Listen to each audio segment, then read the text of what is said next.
Hi, and welcome to this week's Wu Wei Wisdom Life Lessons teaching. It's great to be back with you all.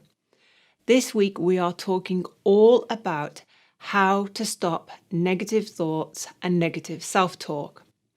So when you catch yourself thinking worst case scenario outcomes or criticizing yourself or other people, how do you stop this negative train of thought? Do you just ignore the thoughts, dismiss them, distract yourself, or let the negative thoughts come and go like passing clouds? There is so much conflicting advice. Now, some of this advice may help in the short term, but then a few hours later, or the next day, or the next week, the same negative thoughts creep back in. So what's the solution? Well, in this week's teaching, we're going to be sharing our unique step-by-step process for helping you deal with your negative thoughts and negative self-talk so you can stop it once and for all.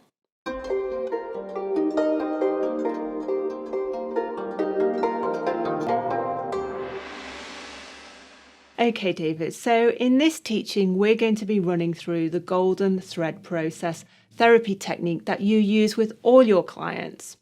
So if a client comes to you and says, I'm really struggling with my negative self-talk, I'm always imagining the worst things are going to happen and I'm always criticizing myself, what can I do to stop it? Where do you begin with them? Well, that's very interesting what you've said, because normally my clients come to me not complaining about their self-talk so much as their emotional feelings. So this is where you always begin the golden thread process. You make sure that you do believe that you are the creator of your emotions. Now, this is very important.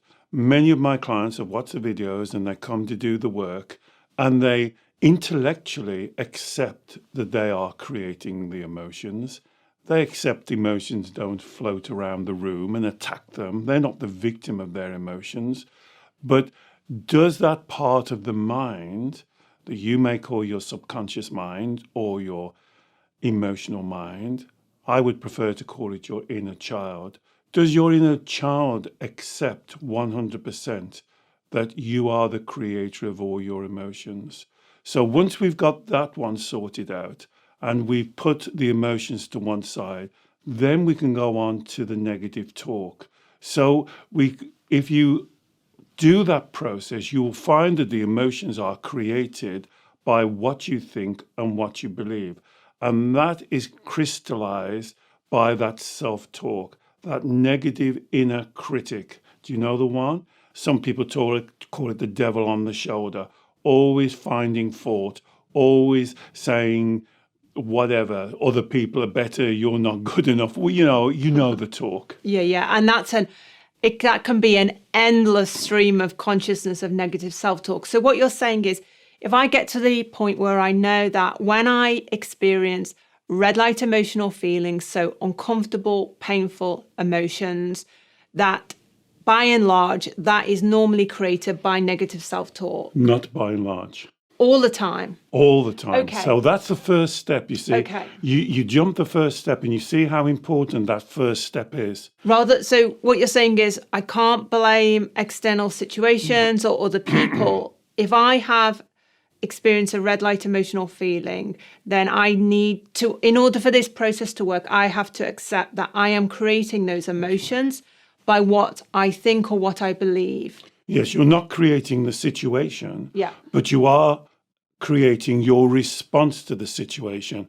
And if you are creating red light feelings that you call anxiety, stress, tension, depression, whatever name you give to that feeling, it's your thought process that's creating that. And that's what I said. If you're aware it's your negative self-talk, hey, well done. You've taken the first step on the golden thread. You've now beginning to own it. And that's when you said, most of the time. Yeah. Do you see that little riddle room when the client says, well, most of the time it's me? No. This is when I come in and say, stop it. Stop it. It's you.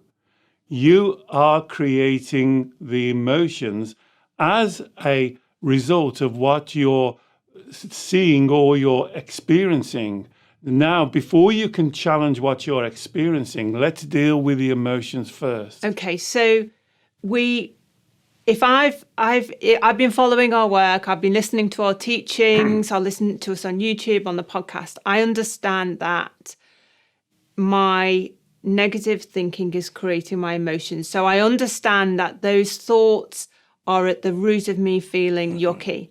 So what I'm struggling with, David, is how do I start to get a doubt about myself or a doubt about a situation, start to think negatively, and it starts to spiral and spiral and spiral. What is the first step in the golden thread process in order to deal with that? And the first step is what I've just said. And actually, it's the most pushback we get is I say, stop it. Because once you've taken full accountability and full responsibility for your negative talking, remember, it's not someone else who's telling you this. You're saying it to yourself. Then stop it. Stop it in that moment. This is so important. And this is I would say this is the most pushback we get from the comments. They say, well, it's not that easy. Well, it annoys me when you say, stop it, David. But you're doing it. No one else can stop it for you. You cannot be the victim of your own self-talk. So, yes, we have to find out why you're doing it. But as Alex says, if you keep on doing it, all you're doing is increasing the intensity. You're going round and round on what we call the carousel of despair. It's going round and round. And although this is very familiar, it's very painful and uncomfortable for you. It's very intense. So the first thing is stop it.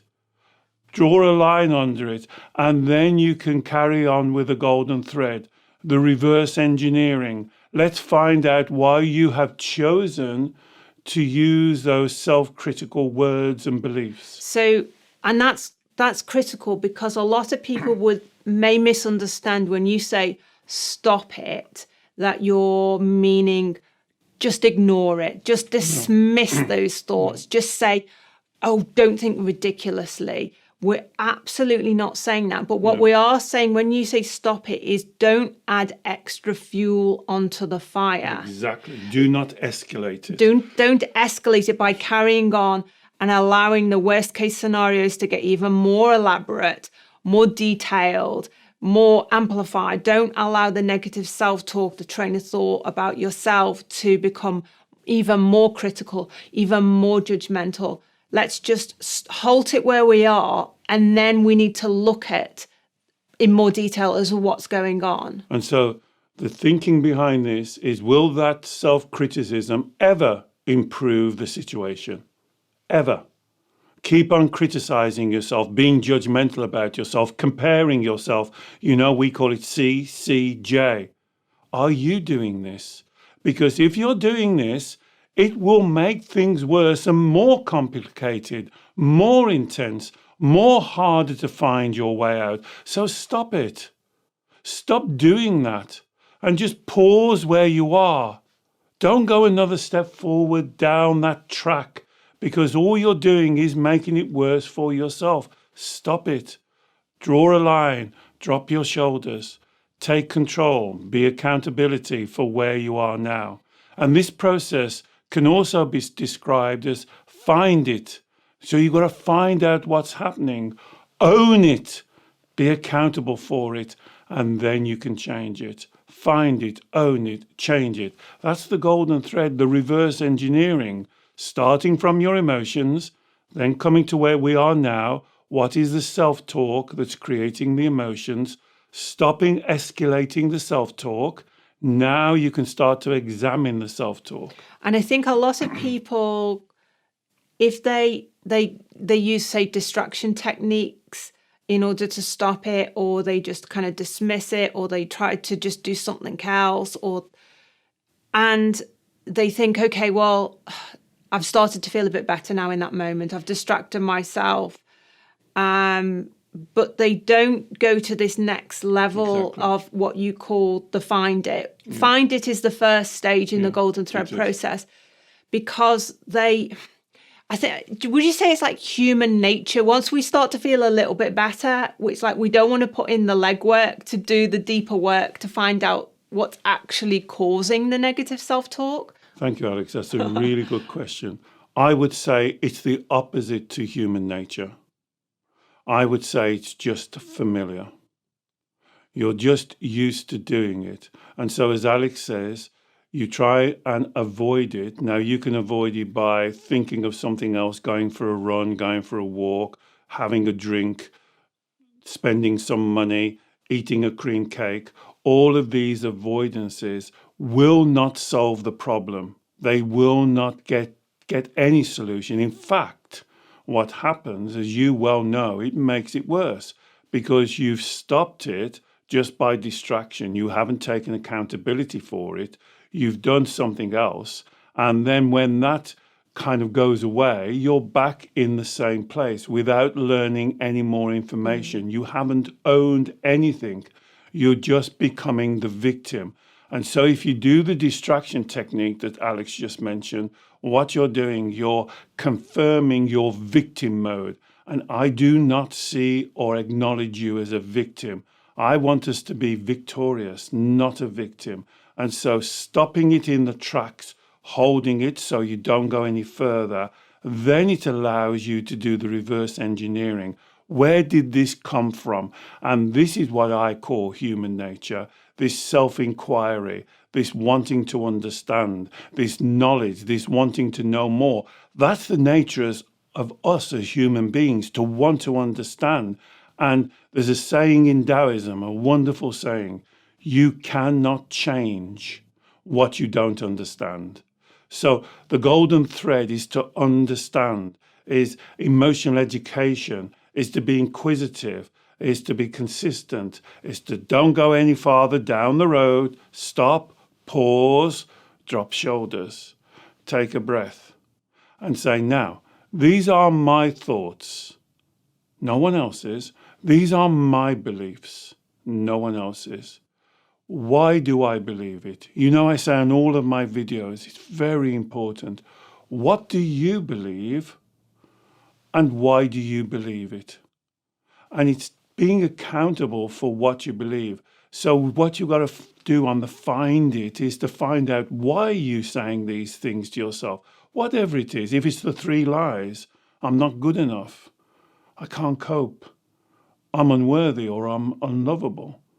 Why? Why would you say that? I would say those are all lies. And I would go one step further. You know it's a lie, yet you still say it. And we've got to find out why.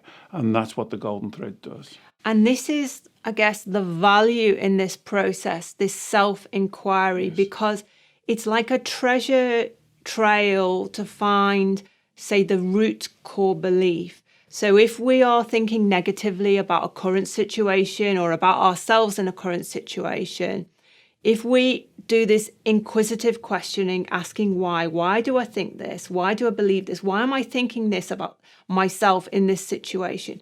We follow that why questioning down. We get down to one of the 3 lies, because I believe I'm not good enough, because I believe I'm unlovable, because I believe I can't cope or manage. We're learning an invaluable life lesson here.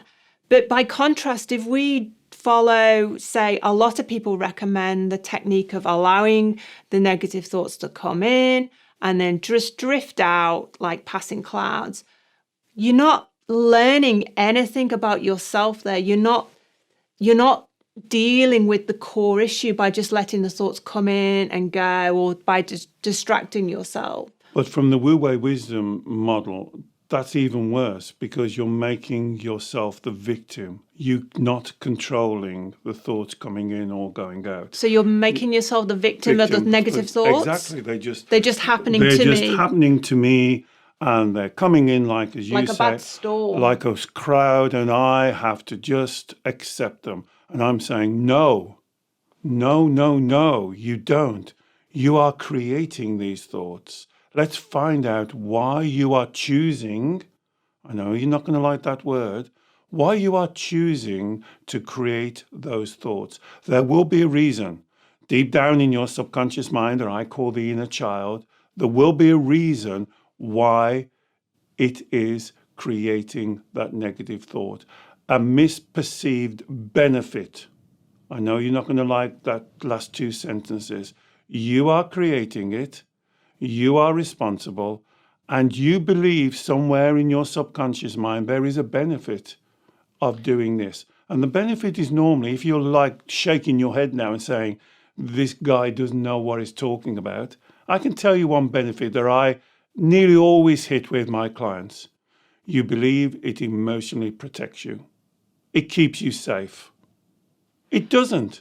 Never has, never will. So, but David, how can thinking negatively about a situation we're in or thinking negatively about ourselves protect us? Can you explain the logic or the faulty logic to that? Well, the faulty logic to that is it is better for me to think the worst case scenario. Then if it happens, I'm prepared.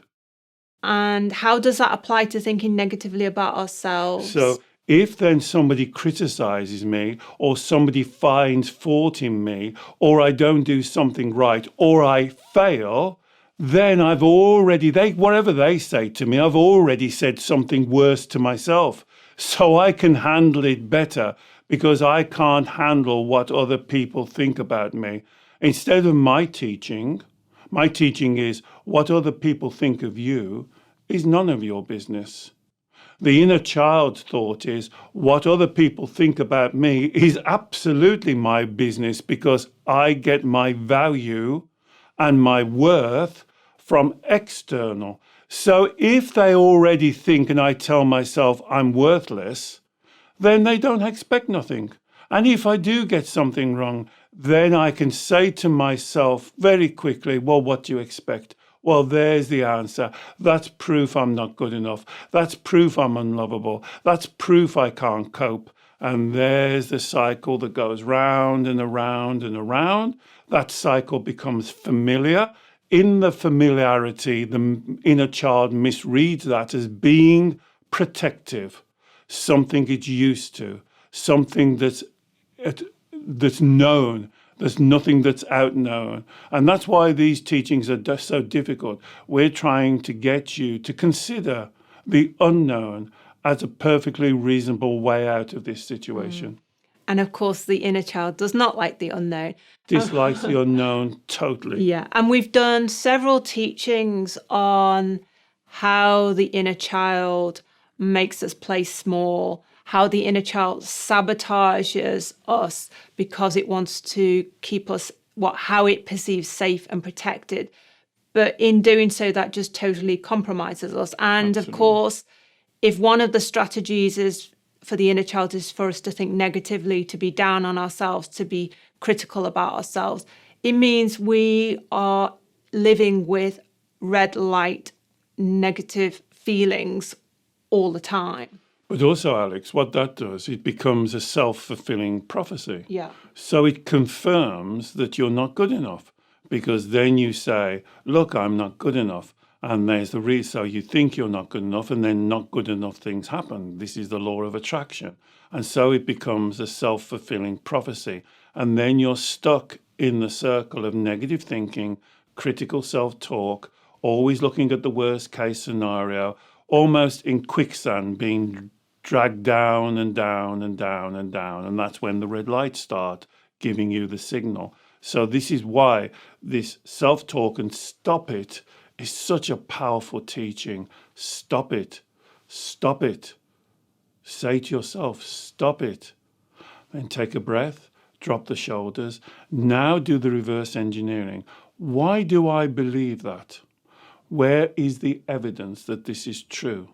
Whichever one it is. I'm not good enough is one I normally hear every day. Why do you believe you're not good enough? Then they'll normally do what Alex says. They'll give you the result of thinking you're not good enough. Well, it never works out for me. Oh, it always works out. It never works out right. It never works out the way I want it. People are never satisfied with me. I can never do my job right. And I always say to them, do you believe that thinking that you're not good enough will bring a positive result or a negative result. And they laugh and they say, well, a negative result. I say, well, there you are. You still haven't given me the evidence why you believe you're not good enough. You're giving me the result of thinking you're not good enough. So if you're doing this work for yourself, don't look at the result of why you're not good enough. Look at where did that come from. I would say you was not born not good enough.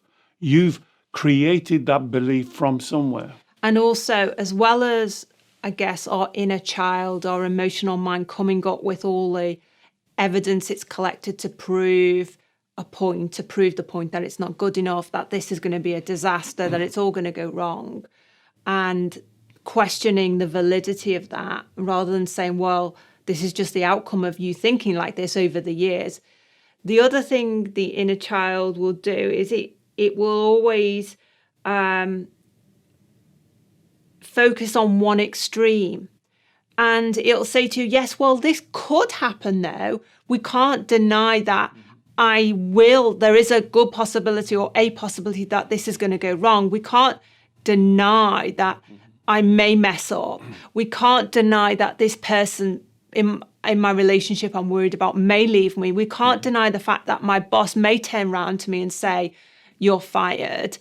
So we can't dismiss the inner child and say, oh, you're stupid. What ridiculous thing. Stop thinking so stupidly, because yes, that's one possibility. That's one possibility. But what the inner child never does is it will not see all the many other millions of possibilities. Exactly. Because focusing on that one negative possibility is very familiar, and it misguidedly believes that thinking the worst case, worst scenario will somehow protect it, because it's like an insurance policy. Let me insure myself emotionally against the worst case scenario, and therefore it doesn't believe that it creates the emotion. Do you see how this becomes a self-fulfilling prophecy now? So the inner child in any situation, whether it's a career, whether it's a relationship, whether it's a friendship, whether it's a family situation, the inner child will always look for worst case scenarios and then look for evidence, no matter how minute, to prove its point. And as Alex has just explained, what we have to teach you to do is widen the perception. Yes, I am not denying that bad things happen, not denying that at all. But I am denying that you can't cope with it, because the evidence is you've always coped with it. If you're in this situation of a disruptive inner child, more than likely you've come through a very dysfunctional childhood. And guess what? You are victorious. Well done. You have coped with it. Now the inner child is saying, yes, I know I cope with it, but I don't want it to happen again. So I want to set up this regime of looking for the worst case scenario. But the problem is, if you keep on setting up this regime, you restrict yourself until in the end you can't do anything. Yeah. Because everything is a problem. So in this kind of find it stage you're talking about, where we are now having an internal dialogue with ourselves, we're having an internal self-inquiry dialogue with our inner child. And we've identified the top level negative self-talk, the negative thinking. We're questioning why is it I'm thinking this? What's the evidence? What's the truth here? What's the reality here? We now have to have this conversation with ourselves to say, is this the evidence you're presenting me with, or is this just the outcome of stuff that's happened in the past because I've been thinking negatively all the time? Yeah. We also need to say to ourselves, is this negative thinking about myself or this situation, is this just one extreme possibility and I'm ignoring everything else, or a combination of all those? And I guess all the time it may seem like we're having an adversarial battle within ourselves. Like on one side of us is trying to be reasonable, trying to see all the other possible outcomes, see that we are a good person, but then it can Sometimes be like our inner child is always wanting to be absolutely negative, always wanting to give us a negative answer. It's always got an answer for when we're doing this self-inquiry work. How do we deal with that? Well, I think this is very important as what you just said, and we covered this in detail in the reparenting video.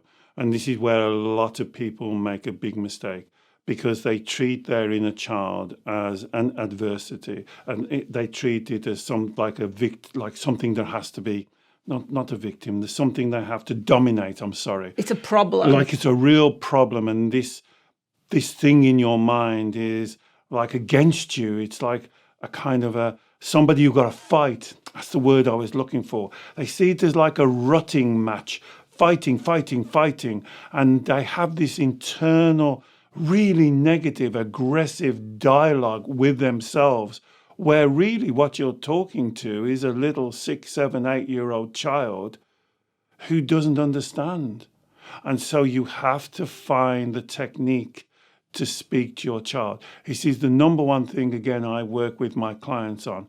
When I'm trying, what I try my best to do is to get my clients to almost, what you would say, channel their child. So I'll say to them, well, let me speak to your child. And I call him little one or her sweetheart. Okay, little one, can you tell me what the problem is? And she'll come, blah, blah, blah, blah, blah, blah. And then you can enter into the dialogue with that part of your mind. When I'm working with my clients, I find this is the most successful. Quite difficult for the client at first because they don't quite understand it. But when they get used to it, that means that they can talk from that part of their mind. And what I believe my job is to give the inner child the answers. Because the inner child will always say things like, it's not fair, it shouldn't have happened, that's not, I deserve more, I didn't do anything wrong, I wasn't loved enough, I wasn't cared for enough, I was abused, and so the inner child has got a real deep problem that we have to sort out. But you won't sort that problem out until you understand it. Remember, you can't change what you don't understand. And as Alex says, if you keep on avoiding, if you keep on not dealing with it, the root of the problem will never change. You can do whatever you want up here in the higher levels. It's like the froth. You can keep blowing the froth off, but what's creating the froth still stays the same. And this is why the inner child and the golden thread is so important, to dig down to that root. So if we get down to the root misunderstanding through this self-inquiry questioning, we get down to the thing that the inner child is stuck on and won't let go of. So that's the find it stage. You said the second stage is own it. And what does that mean? So own it is to take self-responsibility, be accountable for yourself. Because again, in my experience, what the inner child will always do is to blame someone else. If it wasn't for them, if it wasn't for my parents, if it wasn't for that poor teacher, if it wasn't because I was bullied at school, if it wasn't because of my siblings, if it wasn't because we didn't get fed properly, it will always put the blame externally. It will always put the responsibility onto something or someone else. And this is why you can't change it. Because if it's not yours, then you can't do anything about it. So that's why you will always try and manipulate other people to be the way that you want them to be, where the only one that you can change is yourself. So owning what happened to you and knowing that you've been able to come through it is the way out of this. And so when we say owning what, you're talking about owning what happened to you in terms of the root misunderstanding that you've got to through the find it self-inquiry, but also owning the fact that the negative self-talk that you are experiencing right now today is being created by you. Is being created by you. And that's, I would say, from the process, that is the hardest one, because it's very difficult for someone to accept that the majority of the emotional pain, intense pain, is being self-created. They always want to shift the responsibility onto somebody else and say, well, if it wasn't for him, if it wasn't for them, if it wasn't for this situation, then I'd be okay.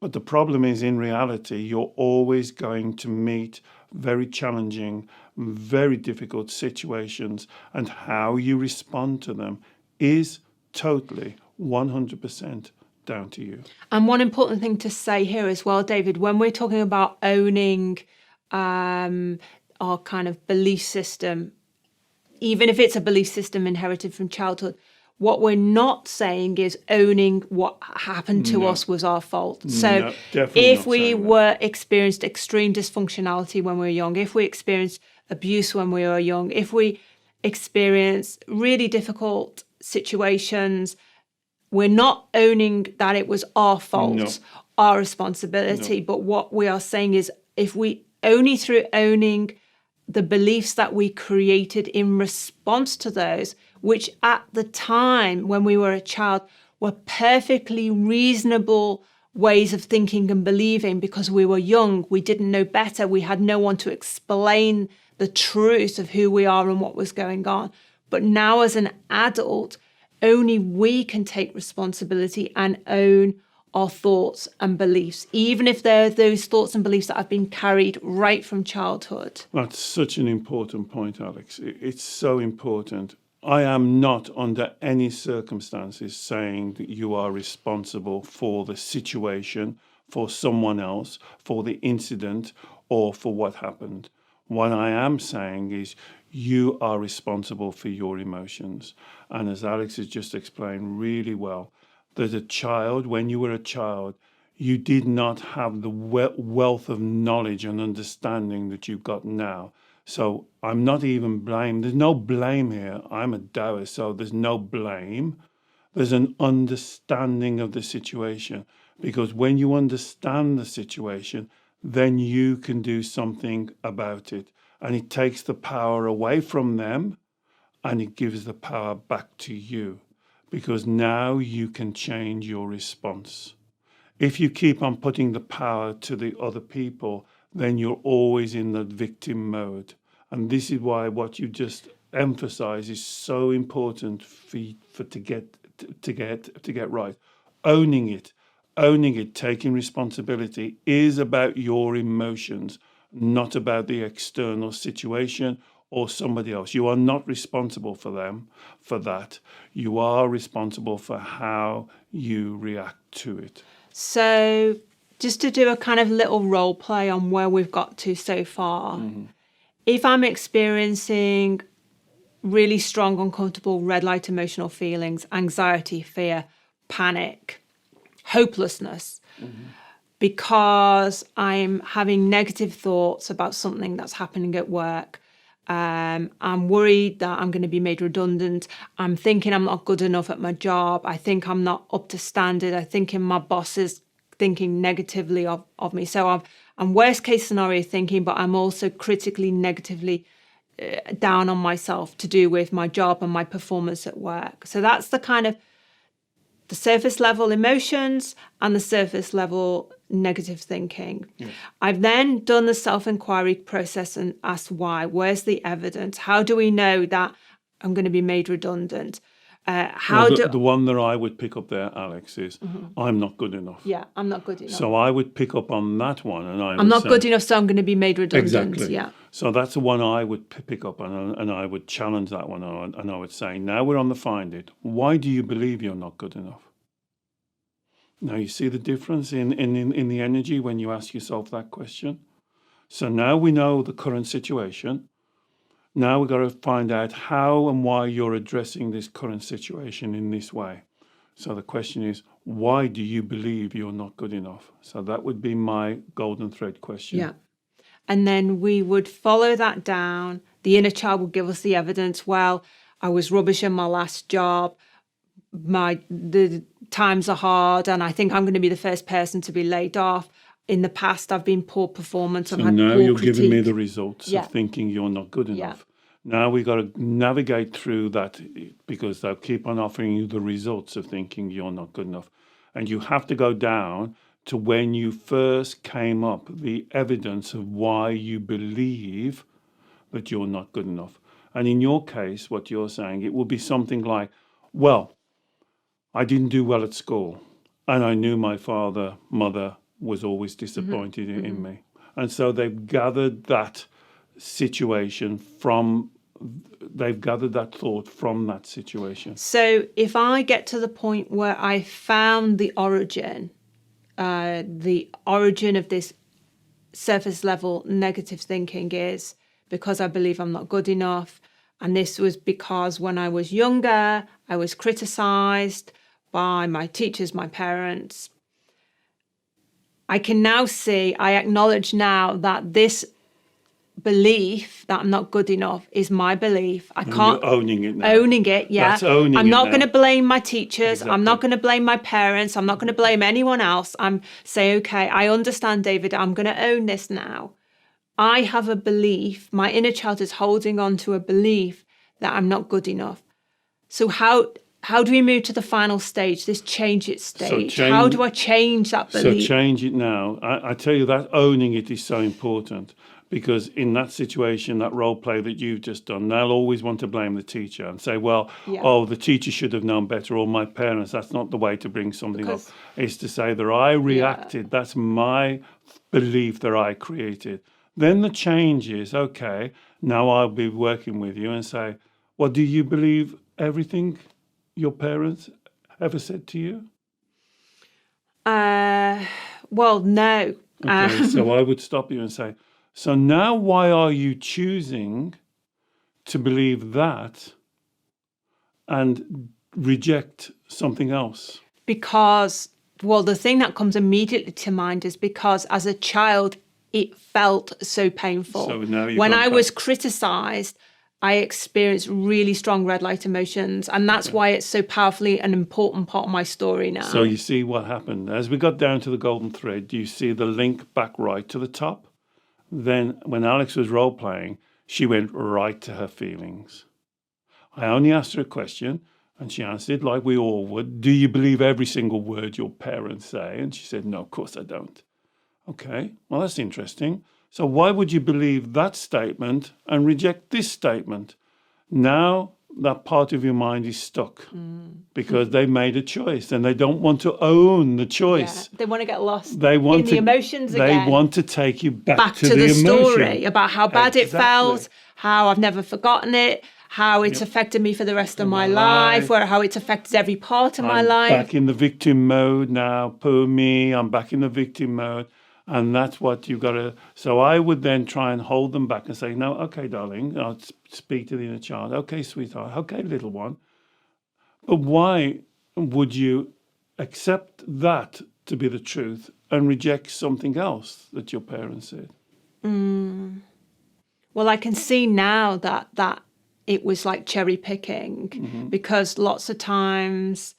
I know I was a good girl. I did things right.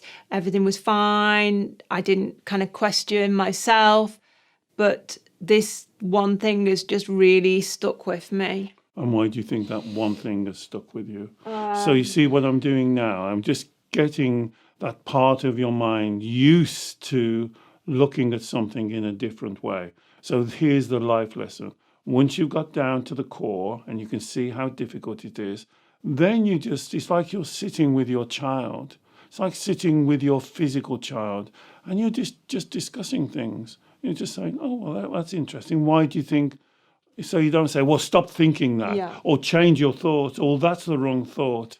You just kind of converse and you just have the discussion, the life lesson. So why did you choose to focus on that one and reject this one? I think because as a child, other than wanting to feel safe and happy, the main thing is because we all want to, our teachers and our parents to be pleased with us and not cross with us. So even though there's lots of things we may have done good and well, and lots of times where they were not cross with us, we only remember that one thing. And is that kind of our inner child wanting a false perfection?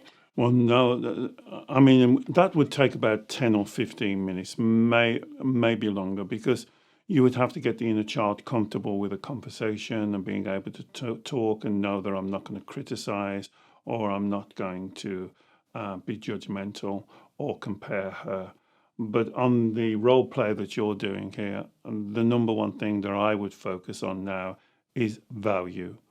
The inner child believes that value comes externally from elsewhere. And so this part is particularly important because she sees a diminishing value, what her parents, her most important people in her life, her parents and her teacher think about her. Her father or mother telling her to go to bed, or she's late to go to bed, or she's not getting up on time, or clearing a room is kind of not as important as this bit that Alex is role playing. The child believes that her value is diminished by what other people have got to say. Now, I would just try and get that out, because if that's true, then that's something that we can change as in a life lesson, because now we would be asking her, what is value and where do you get value from? See, so all the time you're asking those golden thread questions, because most of us as a child, we believe that value and worth and love are a commodity, something that's given to us and something that can be taken away from us, because most of us are brought up with that parental kind of teaching that how we are doing well, our parents are pleased with us. When we're not doing well, our parents are displeased with us. Then we misunderstand what value, worth, love is. And then we're always looking for that commodity. So I know you're just doing a role play, Alex, but on that role play, I would want the child to be able to be more comfortable to discuss and to talk. And then I would want to go on to the life lesson, which I think on that little thing you've just told me would be about how she values herself. And would you say that that life lesson about where you get value from, is it from giving it to yourself rather than getting it from external sources? Would you say that's the core life lesson in most cases when we get down to this change it stage for the negative self-talk? I would say it's one of the cores. Yeah. Now, if you go back to the top of the golden thread, if you remember what she was worried about is I'm not good enough and I might get, my boss doesn't like me or people doesn't like me. See, it's the same value thing. Yeah. So it's manifesting in a different way. Yeah. But it's actually in an adult situation. In an adult situation, an adult circumstances. But it's the same thing. So I would think value is one of the most common ones. Love is another real common one, misunderstanding what love is and wanting somebody to give you love or to give you value. And so this is when, at this very bottom stage, when we've worked through, when we've sorted it out and we're able to talk without any emotions, we're able to discuss, this is a wonderful place to be, because your inner child's relaxed, she's interested, she's engaged, she wants to learn. Now we're talking about value. Now we could say to her, okay, darling, so what do you think? Do you think that somebody, when you were born, I often say in my videos, does the midwife hold you up and say, quick, can somebody give this child some value? I mean, do you believe that you already have value? Or do you believe the value is given to you? Now, these are very important life lesson questions, and that allows the child to consider, to think about it, to ask questions, and then slowly that core belief starts to change. And when that core belief changes, when you change the root, right at the top of the tree starts to change. So now at the top of the tree in your current life, you are not so interested in what other people think about you because you're not looking for them to give you value. You value yourself and you're getting that internal gratification and value and validation from yourself rather than looking outside of you for value. And if we start at the top of the tree with negative self-talk about everything's going to be a disaster, I need to control the situation, it's going to be a worst case scenario outcome, is the life lesson at the bottom of that self-inquiry something to do with the world can't be the way you want it to be, but you'll cope in any situation. Because I guess our inner child is wanting safety and certainty, and that's why we're getting the negative self-talk. Yes, so as on the role play that you were offered us there, I would think that inner child is constantly looking for a world or an environment where she is highly valued by everybody else. So everything she does is held in high esteem, and she's held in high esteem. And if there were any redundancy, she would be the last one to go because she's more valued than anybody else, and her boss loves her, and the boss thinks she's great. So she sees this value as always external. And the problem is then you tend to manipulate other people to give you value. It's like a drug. You're always searching for that validation from other people to get that worth from elsewhere. Imagine if I can convince you that worth is internal, and you create value, you create worth, you create love. And that's down to you, and you don't have to look externally to other people to give you what you already have. And here's the spiritual teaching. You see, when we do all this and we come down, and here's the spiritual teaching at the root. You either believe that you intrinsically have value, worth, or you don't. I believe you do. I believe you're awesome. I believe you're magical, because I believe that every human being is. I believe that's intrinsic to who we are as human beings. When you get down to that core, do you believe that? Or do you believe that value is like a commodity, like a box of value that somebody has to give you? See, it's very important. But unfortunately, you have to go through all of this golden thread to get down to the core belief. And remember what I've said, you can't change what you don't believe. So you can't change what you don't understand. You have to understand it first before you change your belief. And I think, David, this whole process, it strikes me that if we just try to dismiss, ignore, let the negative thoughts come and go, we're missing out the opportunity to learn this profound spiritual life lesson, and actually also to reframe this whole process. The issue is not the negative thoughts. The negative thoughts are just the byproduct, as are the negative red light emotions of the misunderstanding in our belief system. And if we can reframe that and say, okay, so what have I got to learn now from this negative thought in this situation? What have I, this is an opportunity. This is exciting. This is an opportunity for me to get to know myself a little bit better, to build my relationship with my inner child, to build trust up with my inner child, to really start to self-reference rather than to look to other people to support me and help me when I'm having a stream of negative consciousness. I can support myself. If we get used to doing this process, it becomes a bit easier, less clunky, I suppose. And it affects every part of your life as well. Not only your career that we just chose, but your love life, your family, your relationships with other people.